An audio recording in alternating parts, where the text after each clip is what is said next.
¿Qué sucede en el país? Tendencias del acontecer nacional en Análisis Situacional. Bienvenidos a Análisis Situacional. Recuerde, no basta con estar informado, es necesario un análisis profundo, inteligente, plural, democrático, acerca de la situación y de las nuevas realidades. Hoy nos acompaña el doctor Germán Escarrá, es abogado, especialista en Derecho Constitucional, con postdoctorados en Derecho Constitucional, profesor universitario.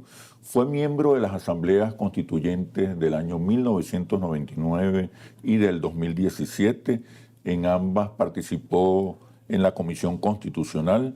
En el 2020 fue electo diputado a la Asamblea Nacional. Es miembro de la Comisión de Política Exterior, preside la Comisión Especial para la Defensa del Territorio Esequibo y actualmente es miembro de la Comisión Presidencial para la Reforma Constitucional propuesta por el presidente Nicolás Maduro. Bienvenido, doctor Escarrá. Muy cordiales saludos a ti, por supuesto, a los televidentes a nivel nacional e internacional que siguen este gran programa, muy profesional por lo demás. Muy complacido de estar contigo en momentos en que hay debates tan importantes en la vida de la nación.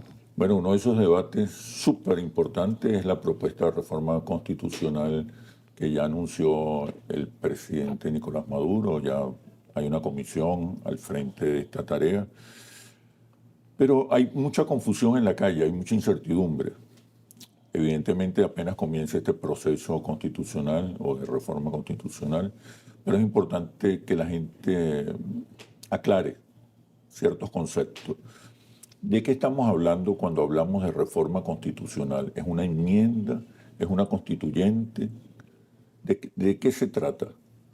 Bueno, me complace mucho que hagamos un programa de carácter pedagógico. Yo no soy vocero de la comisión que designó el presidente, aunque formo parte de ella.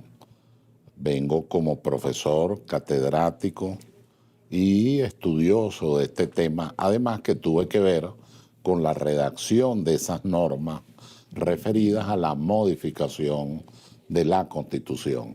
Lo primero que hay que decir es que el título original no era reforma de la Constitución.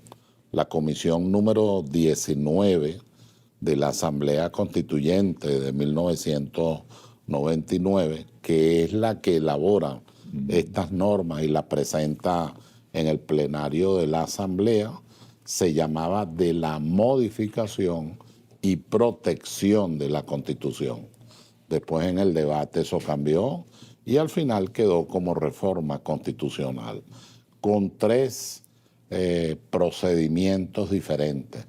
El de la enmienda, el procedimiento propiamente de reforma constitucional y la Asamblea Nacional Constituyente.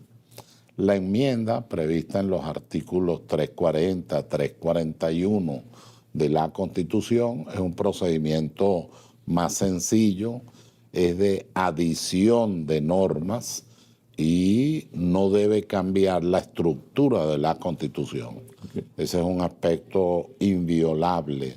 ¿Y se refiere a un artículo en particular, a un tema en particular? Pudiera ser más como fue artículo, ya, como ocurrió ya con la enmienda que estableció la reelección indefinida. Acuérdate que nosotros tuvimos en la Constitución del 61 derogada dos enmiendas. La enmienda que llaman de Pérez Jiménez, que era limitaciones a quienes habían incurrido en hechos de corrupción, y la otra enmienda que crea la Comisión Legislativa del Parlamento, del Congreso, además de otros aspectos que tocó, pero todos ellos no eran temas de modificación total o parcial del texto constitucional. La enmienda pasa a la Constitución del 99 y ahí se le da tres iniciativas: presidente en Consejo de Ministros, el propio o la propia Asamblea Nacional y un porcentaje del pueblo de las ciudadanas y ciudadanos que pueden presentar los proyectos de enmienda. Siempre deben ir a un referéndum constitucional, otros llaman consultivo, otros lo llaman aprobatorio, pero siempre hay una participación directa del pueblo para aprobar la tiene la enmienda. última palabra. Tiene la última palabra. Luego viene la reforma constitucional propiamente dicha, que es la que en este momento nos ocupa. Ya son los artículos 342, 343, 344, 45, 46. Ahí lo que dice es que el procedimiento de reforma es una revisión parcial de la Constitución. Tiene dos límites. No se puede alterar la estructura de la Constitución, pero se agrega tampoco los principios fundamentales del texto constitucional.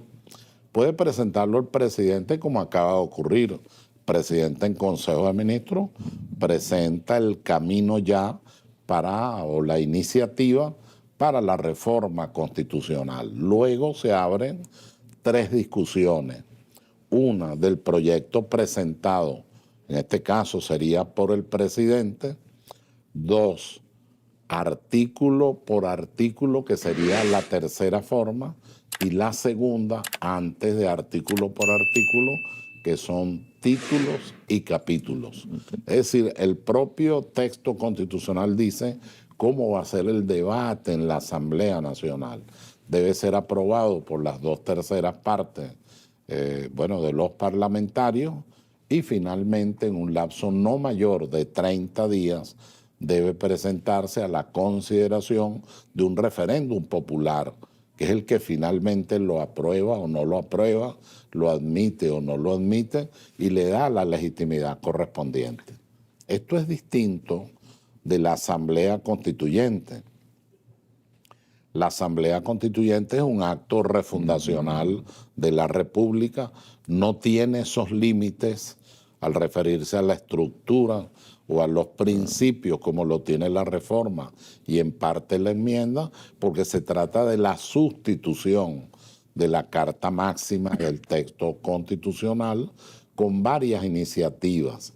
En el caso de la reforma está la iniciativa parlamentaria, la del presidente en Consejo de Ministros y la del pueblo de Venezuela. En el caso de la Asamblea Constituyente se agrega, además de estas tres iniciativas, el nivel local de los consejos municipales actuando en forma de cabildo.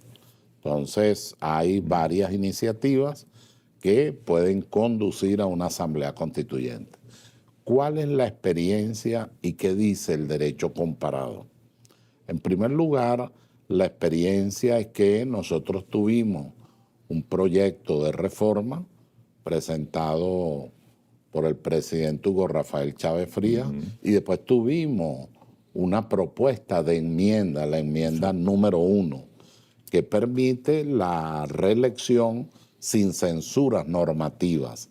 Es decir, cada vez que el pueblo se pronuncie democráticamente y en libertad, puede reelegir a un funcionario. Lo que se llama reelección indefinida. Es lo que se ha dado en llamar la reelección indefinida. En este proceso, para reformar, es el término que usa el presidente, para reformar la Constitución, ¿dónde queda el pueblo? ¿Dónde queda el ciudadano? Pues pareciera que es una reforma redactada, diseñada por el presidente únicamente a través de una comisión y luego discutida en la Asamblea Nacional, que es quien la aprueba, aunque hay al final un referendo.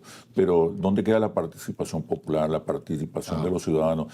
Y te pregunto porque ya hemos registrado niveles importantes de incertidumbre con relación a la reforma constitucional. Es más, sabiamente la gente habla menos de reforma y más de actualización. Y agregué un hallazgo que me parece muy relevante en un estudio cualitativo que hicimos recientemente, es que la gente se siente más cómoda y expresa mejor el sentido positivo de esta reforma y la llama, más que reforma, actualización. Y menciono este hallazgo porque la gente es muy sabia, el pueblo es muy sabio. Es muy sabio, eso es y verdad. hay que escucharlo. Eso es verdad. que escucharlo porque siempre es certero en sus testimonios, en sus análisis, en su visión y análisis de la situación. ¿Dónde queda el pueblo, doctor Escarra? Bueno, en primer lugar, en el orden estrictamente constitucional, el protagonista es el pueblo. Ni la enmienda, ni la reforma, ni la asamblea constituyente pueden dar por aprobada una constitución o reformada o enmendada si no va a la consulta popular. Eso transversaliza los tres procedimientos. La gente vota a favor o en contra de todo el texto, no de artículo por artículo. Pudiera ser, prevé en el caso de la reforma, pudiera ser por bloques o pudiera ser el conjunto de las propuestas, pero debo hacer una observación. El presidente es muy participativo y muy de sentido democrático y muy de sentido popular. Él lo que ha hecho es anunciarle al país: voy a un proceso de reforma de la Constitución. En el Salón Elíptico entregó la apertura de lo que sería el procedimiento, pero en ningún momento se han desarrollado temas definitivos. Está en un proceso de consulta institucional y popular, y solo terminada la consulta es que el presidente presentará ante la Asamblea Nacional las propuestas. Sobre esto hay que también observar que el presidente señaló 4 grandes líneas. La primera de ellas, en esas 4 líneas, bien interesante, es que el presidente plantea la evaluación de valores y principios de una nueva sociedad, de una sociedad moderna. También plantea el presidente, casualmente, la actualización de la Constitución. Igualmente, el presidente plantea una nueva economía, o por lo menos las bases de una nueva economía que no sea dependiente, que sea muy nacional, que sea productiva y que por supuesto responda a las aspiraciones, valores y creencias del pueblo de Venezuela. De tal manera que el presidente expone una serie de líneas de carácter general para el gran debate nacional que comenzará a promoverse pronto. Pero previsto promover un debate. Sí, claro. Es una gran oportunidad nacional, para convocar al país entero. Porque hay 2 debates. Hay el debate nacional que va a liderizar el presidente, no solo por ser jefe de Estado, sino porque es el que toma la iniciativa para la reforma. Gran debate nacional. Pero en segundo lugar hay un debate constitucional previsto en la norma que comienza con la aprobación en ese debate del proyecto, de allí pasa de manera más singular a títulos y capítulos y finalmente... En la Asamblea Nacional. Pero eso es en la Asamblea Nacional. Previo a eso hay un gran debate nacional que es a donde iríamos en el momento en que el presidente lo considere. Nosotros... ¿Se ha previsto de qué manera se va a convocar ese debate? Bueno, por eso creó una comisión integrada por todos los sectores de la vida de la nación. En primer lugar, ahí están todos los poderes. Está el poder ciudadano, está el poder legislativo, está el poder judicial, está el poder electoral. Están todos los poderes cumpliendo aquella norma que dice que cuando se trata de los fines del Estado, los poderes del Estado deben actuar de manera conjunta. Está también la expresión de nuestra gloriosa Fuerza Armada Nacional Bolivariana con el ministro de la Defensa. De manera muy particular, no solo está la presidenta del Tribunal Supremo de Justicia, sino la presidenta de la Sala Constitucional. Y a partir de allí se abre a una serie de intelectuales, de líderes sociales, de líderes de las comunas, pero también de líderes de las mujeres, de los derechos de las mujeres, y algo hermosísimo que caracteriza mucho a la revolución bolivariana, no solo es la gran presencia mayoritaria de la mujer, sino también de jóvenes. Ahí hay una niña que es una líder de educación media. No sé qué edad podrá tener ella, 16, 17 años, y está allí en la comisión, de tal manera que es una visión bastante amplia. Ahora, en lo que respecta al secretariado, ¿cómo se llama? Eso lo preside nuestro fiscal, Tarek William Saab, que acuérdate, aquí lo dije yo en este programa, él no es cualquier fiscal, él es el líder del título 3 de la Constitución referido a los derechos humanos, garantías y libertades fundamentales. Luego de allí tenemos a la primera dama, primera combatiente, la doctora Cilia Flores. La doctora Cilia Flores tiene dos aspectos muy importantes. El primero fue la primera mujer presidenta de un parlamento en Venezuela, de la Asamblea, pero el segundo de la Asamblea Nacional.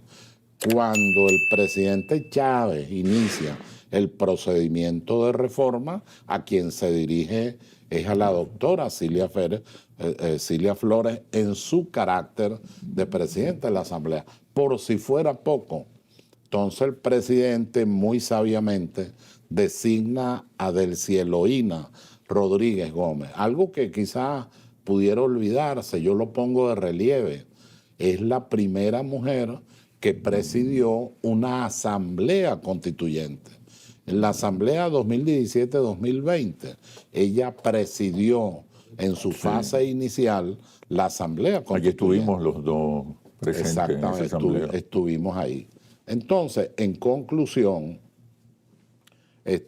la presencia de la mujer, con sus méritos, con sus valores, la presencia de lo social, ahí está el gran líder de las comunas, digo, el ministro de las comunas, pero además una persona con una gran trayectoria, una gran autoridad moral en esta materia. Está la Fuerza Armada Nacional Bolivariana, porque la doctrina de seguridad y defensa siempre se tiene que tomar en cuenta, más en un país como el nuestro, asediado, se le busca vulnerar en sus costados fronterizos frente a una situación verdaderamente compleja. Acuérdate que ya en el orden geopolítico nosotros no estamos en presencia de la unipolaridad ni de la bipolaridad.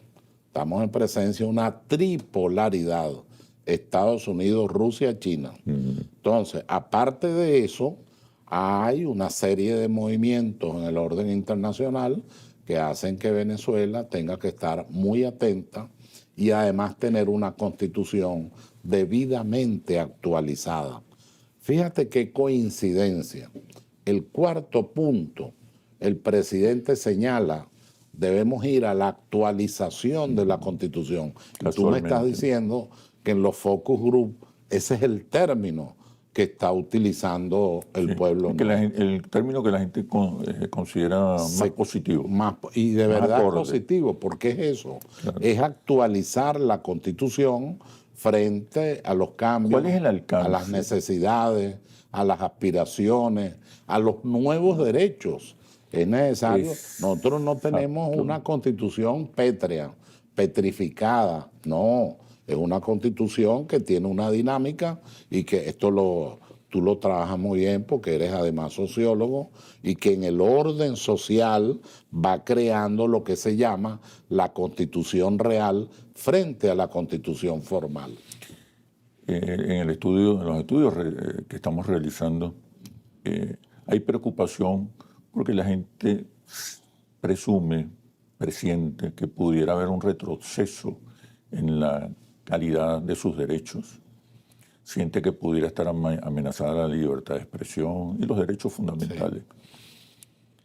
Sí. ¿Qué decirle a esta gente? Porque tengo entendido que ninguna reforma, ninguna enmienda puede ir en contra de los derechos ya conquistados. Comienzan los rumores. Seguramente habrá, si ya no ha comenzado, una campaña para distorsionar el alcance de la reforma. destruir la confiabilidad en la reforma. Pero refiriéndome a eso, ¿por qué no puede haber un retroceso en los derechos ya conquistados? Sí, Una reforma podría vulnerar, afectar los derechos fundamentales que ya están establecidos en la Constitución actual. En primer lugar, no puede porque ilegitima el proceso. Una de las cláusulas en el derecho constitucional comparado en estos procedimientos es el principio de progresividad de los derechos humanos.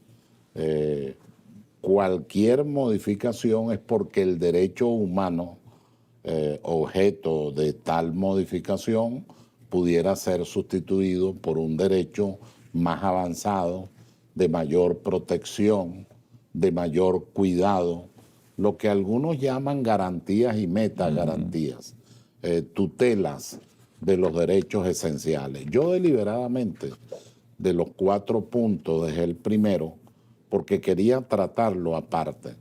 El primer punto de las 4 líneas estratégicas del presidente Nicolás Maduro es avanzar hacia una democracia popular y directa. ¿Quiere decir esto que es en contradicción a la democracia participativa y protagónica? No. Es una evolución bajo el principio de progresividad de los derechos humanos. De la democracia participativa y protagónica avanzamos hacia una democracia popular y directa.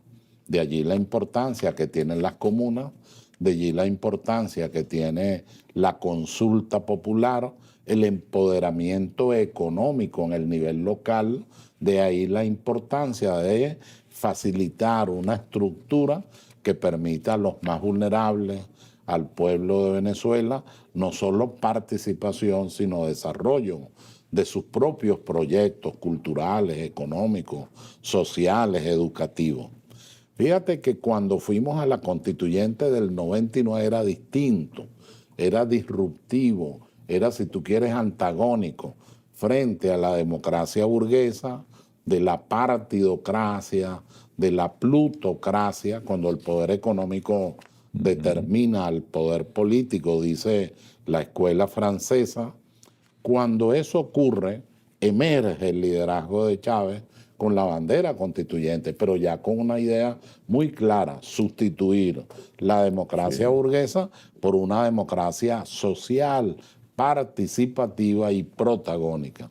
Ahora no se trata de un antagonismo, se trata de profundizar esa democracia participativa de consulta al pueblo, además en el orden protagónico de respetar el propio destino que encuadra el pueblo en su conducta colectiva y en el marco de la comunidad nacional y de las aspiraciones y valores que pudieran estar no solo en controversia, sino para consolidar un mejor vivir, una felicidad, como se dice, de los venezolanos. Cuando esto ocurre es porque estamos evolucionando hacia la democracia popular y directa. No es antagonizar, es evolucionar. ¿Y por qué evolucionar? Porque hay un principio inmutable, que es el principio, claro está, de la progresividad de los derechos humanos. Si vamos a tocar los derechos de las trabajadoras y trabajadores, es porque los vas a mejorar. Si vas a tocar los derechos ciudadanos, suponte tú, de seguridad, de vivienda, la libertad de expresión, de protección incluso a la familia, libertad de información, de expresión, de circulación del pensamiento, es porque vas a avanzar en su sentido más positivo.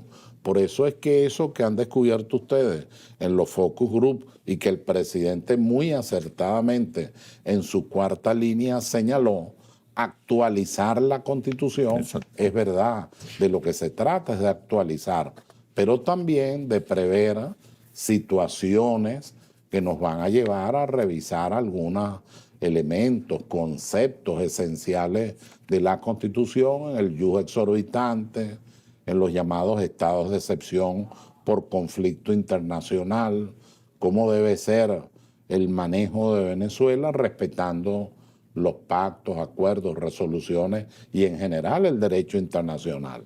Nosotros hemos sido agredidos. Nosotros ahorita, hace poco, ahí en nuestro territorio ha estado la República Cooperativa de Guyana con empresas, corporaciones económicas de muchísima importancia, extrayendo petróleo y manejándose como que si aquello fuera res nullius, decimos los abogados, cosa de nadie. No, eso es de la soberanía de Venezuela. Eso tiene que respetarse, pero debemos tener cláusulas muy claras en esa materia, en términos de soberanía, en términos de derechos sociales, en términos de protección a la familia. Yo le escuché al presidente en la primera reunión de instalación decir: nosotros lo que queremos es una constitución proteccionista, que sea capaz de proteger al pueblo de Venezuela, Todavía más. a la familia, todavía más, porque es una gran constitución. La verdad es que para su momento, porque yo he citado varias veces a Tarek William Saab como líder del título 3, porque tuvo una visión avanzada de los derechos humanos. Bueno, ahora vamos a una visión mucho más avanzada por lo que ha ocurrido, por los tiempos, por la experiencia. Necesitamos una participación popular, directa, que sea una verdadera democracia. En el mundo hay experiencias, te doy una que a mí me simpatiza en lo personal, una opinión personal, la de México. México fue a la elección del Poder Judicial en forma directa.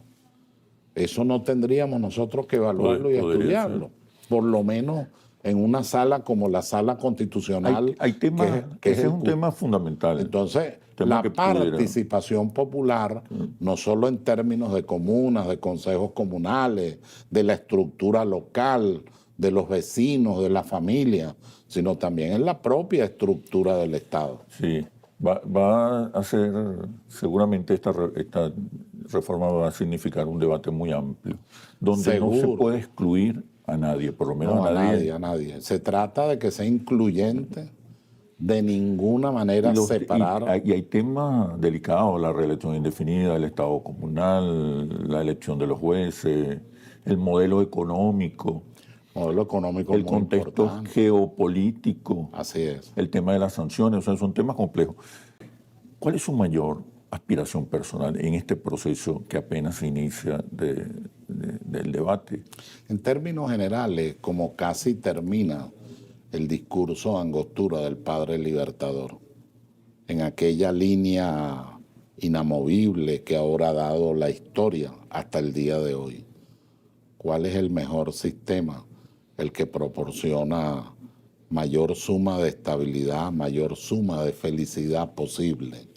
Entonces pienso que si logramos un corpus juris de derechos fundamentales, libertades avanzadas, de una convivencia pacífica, de una profunda democracia, de una satisfacción de las necesidades fundamentales, sobre todo los bienaventurados, o sea, sobre todo los vulnerables, sobre todo los pobres, indudablemente podríamos decir que hemos avanzado, además de crear un Estado moderno ante los grandes desafíos mundiales.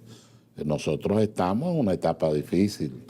Hay una deslegitimación de la OEA, Organización de Estados Americanos, hay una deslegitimación de la Organización de las Naciones Unidas, hay conflictos que están escalando en el mundo. Eso sin colocar temas que hay que estudiar con mucho cuidado y seriedad, como la inteligencia artificial, por ejemplo, como también las economías alternativas. Todo eso seguro se va a discutir y se va a plantear en las distintas mesas que se organicen para esos efectos. Yo hice un estudio de una obra que ya sale de imprenta y que se llama La Reforma Constitucional, Derecho Constitucional Profundizado. El estudio fue de derecho comparado. Reciente, ¿no? Muy reciente. Es de derecho comparado. Yo revisé, por supuesto es obligatorio revisar el sistema norteamericano, las enmiendas y el control judicial de las enmiendas. Pero yo también revisé todos estos expedientes de modificación de la Constitución en la América Latina, en Europa. Me detuve bastante en China, en Rusia, haciendo comparaciones y tomando siempre los mejores ejemplos, porque no es un tema ideológico en sentido estricto. Por ejemplo, el control judicial de la enmienda está muy bien desarrollado en los Estados Unidos. Por ejemplo, la manera autónoma como maneja el Estado chino el tema de la reforma constitucional es algo que hay que estudiar bien. O como el caso ruso, como el caso francés, el caso italiano. Todo ello está en esa obra con la jurisprudencia pues, y la doctrina correspondiente. Pero te dejan una gran experiencia, además de que nosotros tenemos originalidades, formas de comportarse en nuestro pueblo. Montesquieu decía en El espíritu de las leyes, casualmente, que las constituciones debían adaptarse al ambiente, al clima, a la realidad social de cada nación y de cada pueblo. Lo que tampoco nos hace transitar en soledad. Hay que observar lo que está pasando en el mundo y en ese sentido es que se orienta este trabajo para lograr la mayor felicidad del pueblo venezolano. Su aspiración personalísima en este proceso de reforma, ¿a qué aspira usted? Usted ya ha estado en 2 asambleas constituyentes. Bueno, eso, en este caso, sí, una mejor estructura del Estado, no en el sentido de su limitación establecida en la Constitución, sino de manera organizativa. O sea, organizar más adecuadamente el Estado. Yo, por ejemplo, creo que el artículo 5, que dice que la soberanía reside intransferiblemente en el pueblo, hay que darle una traducción. Que todos los poderes del Estado tienen su origen en la soberanía popular, dice al final esa misma norma. Eso tú tienes que darle una traducción para que podamos concretarla, para que podamos hablar de democracia popular y directa. Y la democracia siempre es pluralista.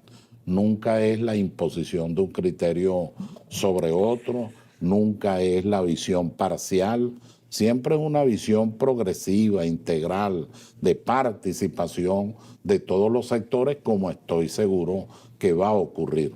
¿Qué mensaje le enviaría usted a los venezolanos que en este momento sienten incertidumbre, amenaza, con relación a esta propuesta de reforma? Bueno, yo creo que el mensaje es la búsqueda de la paz, en primer lugar. Nosotros tenemos que elaborar ahí, tendrán que elaborarse ahí, cláusulas que tengan que ver directamente con la paz, pero también con la independencia, con la soberanía, con la inmunidad de nuestro pueblo, de nuestra nación, de nuestro Estado.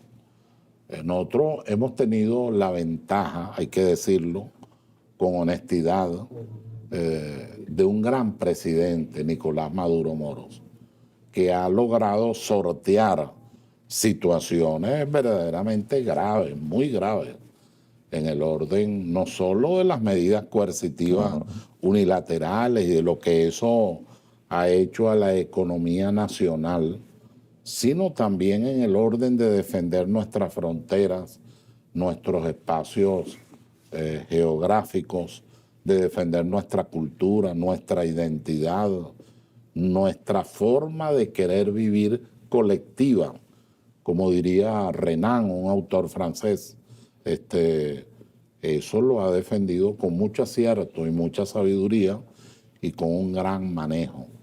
Me recuerda aquellos párrafos de La Tempestad de Shakespeare, citado, por cierto, por el comandante Hugo Chávez cuando se juramentó, entonces era Congreso, no Asamblea Nacional. Y él decía en su discurso, tempestad, tengo pueblo para enfrentarte. Pero era parafraseando las frases de Shakespeare. Quiero que, ya vamos al último bloque, no quiero dejar pasar el tema del Esequibo. de la Guyana Muy Esequiba. bien. El 11 de agosto habrá una, bueno, el Estado venezolano participará en una sesión de la Corte Internacional de Justicia y hará una contrarréplica. ¿Cuál es el estatus de la controversia?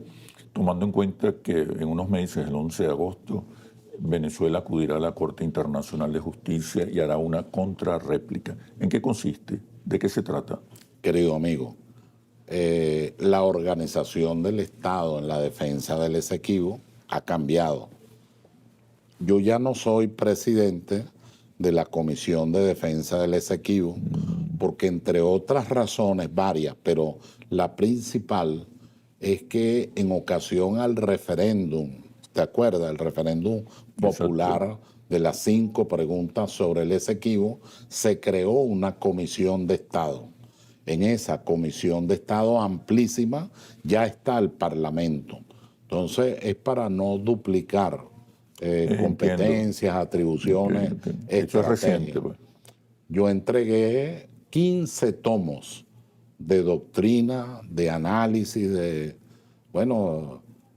diferentes opiniones de la vida nacional sobre el tema del Esequibo. El día que yo me retiré, hubo un acto ahí en la Asamblea Nacional. Exacto. Y consigné 15 tomos que quedan ahí pues para las nuevas, futuras generaciones, cuando se estudie en estos momentos este tema y sobre todo este tiempo.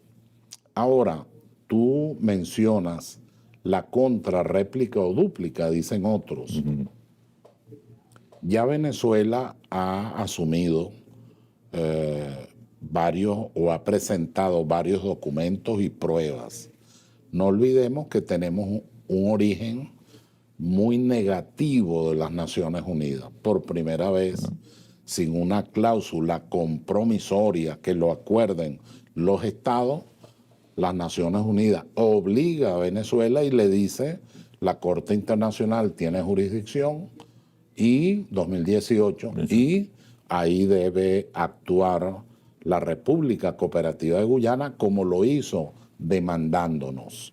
De allí en adelante se fue siguiendo un procedimiento en conformidad al estatuto de la Corte, su reglamento, jurisprudencia y doctrina, pero siempre invariablemente señalando: usted no tiene jurisdicción, usted no tiene competencia en esta materia, porque es una jurisdicción que está subordinada a una cláusula compromisoria, se dice en derecho internacional. Incluso recientemente la isla de San Andrés, con el caso Nicaragua-Colombia, el tema del mar con el caso Bolivia-Chile, cuando usted lo revisa, allá hay una cláusula compromisoria. Las partes le piden a la Corte que actúe. Venezuela no, siempre ha dicho que no, ha reiterado que no, pero no ha dejado de presentar sus pruebas. Porque ahora vamos a la parte final de la reflexión. Nosotros tenemos todas las pruebas, desde la configuración territorial, que para la mayoría comienza con la Capitanía General en 1777 hasta hoy, pero también en la era precolombina, también en los tratados que allí se firmaron, se fue configurando como parte del territorio de Venezuela, precisamente el área del Esequibo, que para nosotros no está en reclamación. El Esequibo es nuestro, fue nuestro y será nuestro. Esa sería la contrarréplica. Ahorita vamos a una contrarréplica, seguro será para brillante. Para reafirmar la soberanía de Venezuela en ese territorio. Porque la doctora Delcy Rodríguez Gómez es la que preside y coordina esa comisión de Estado por instrucciones del presidente. Claro está, pues es una competencia exclusiva del jefe del Estado de conformidad a la Constitución, y se actúa con base a las orientaciones que él pudiera dar como producto de su evaluación, análisis y consulta. Aquí hay que destacar también que tenemos una Fuerza Armada Nacional Bolivariana muy clara, inequívoca en lo que es la defensa de nuestra soberanía y de nuestro espacio territorial. Ahí se acaba de de construir un puente que abarca parte del Cuyuní y por supuesto nos coloca en una excelente posición para el traslado de pertrechos y otro tipo de traslado. Pero a la vez eso se combina, el despliegue militar nuestro se combina también con la organización que nosotros tenemos, sobre todo con acento en la fachada atlántica, pero también se combina con la diplomacia bolivariana de paz y soberanía que lleva adelante el jefe del ¿Qué Estado. pasa después de esta contrarréplica? ¿Qué va a pasar? Una ¿La decisión. Corte toma una decisión definitiva? Ellos tienen que tomar algunas decisiones. O continúa o no continúa, o se va a un proceso oral. Es decir, el estatuto le permite una variedad de decisiones. Pero no le permite espera, tomar una decisión definitiva. Se espera que pueda tomar una decisión, frente a lo cual Venezuela tiene una posición tomada. O sea, ahí no hay lugar, nosotros no nos hemos hecho parte, lo que hemos hecho es aclarar. Estos señores están mintiendo. Estos señores dicen que porque le regalaron ese territorio, Inglaterra, la Gran Bretaña, nosotros no. Fue con sangre y fuego.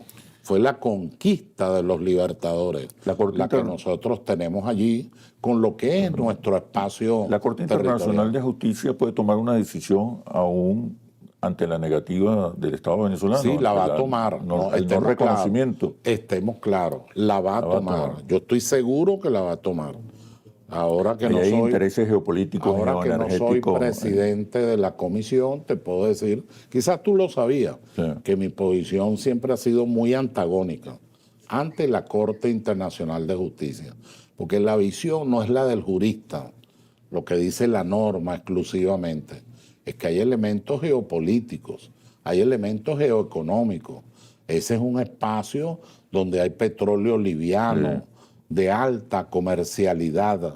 Ese es un espacio donde hay coltán, hay diamante, hay oro, hay minerales extraños, entre otros aspectos. O sea, es un potencial enorme que nosotros no podemos descuidar porque de alguna manera eso coadyuva con el futuro de las nuevas generaciones y con el bienestar del pueblo de Venezuela, además de su soberanía. Eso para nosotros es pétreo, es inviolable y es sagrado. Bueno, doctor Ezcarrá, muchísimas gracias por gracias a ti, realmente, por este análisis situacional, por esta clase magistral de Derecho Constitucional y que nos actualice con relación a la controversia con el vecino. Siempre atento a esa controversia. Guyana. Bueno, lo espero muy pronto. Seguro. Cuando se inicie el proceso de consulta y debate sobre la reforma constitucional. Así será. Nos vemos en un próximo análisis situacional por Globovisión, periodismo libre, independiente, responsable y veraz. Hasta pronto.